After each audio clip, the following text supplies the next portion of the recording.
Cette semaine, on a pu découvrir le deuxième teaser de Avengers Doomsday, donc qui sortira à la fin de l'année 2026, en décembre. Et cette fois-ci, dans ce teaser, on aperçoit donc Thor. Il était déjà confirmé dans le film, on le savait déjà qu'il serait là.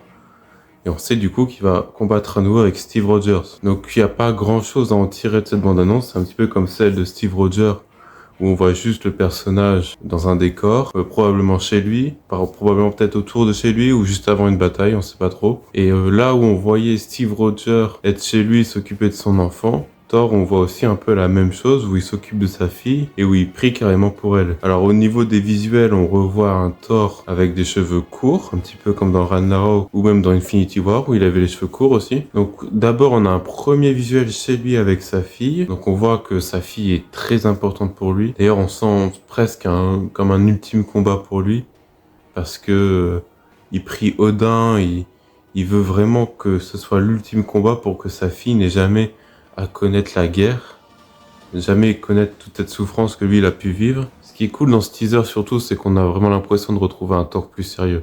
Et ça c'est vraiment cool.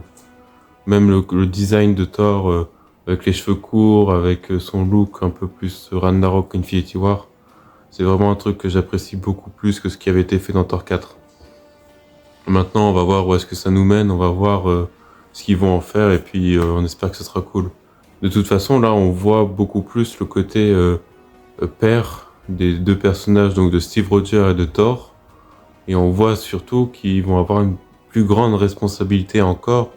Ils vont pas juste devoir sauver le monde, ils vont devoir aussi sauver leur enfant. Voilà, ce sera tout pour cette vidéo. Si vous avez d'autres intuitions, d'autres idées, d'autres théories, je suis toujours preneur. Et sinon, on se retrouve probablement la semaine prochaine pour le troisième teaser, qui est un peu leak. Alors, j'en parle pas parce que si vous voulez vous renseigner par les leaks, faites-le, moi je le ferai pas. Je préfère découvrir le teaser, hein, je l'ai dit la dernière fois.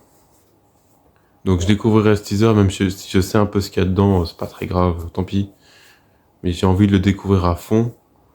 Et puis on se retrouve de toute façon la semaine prochaine.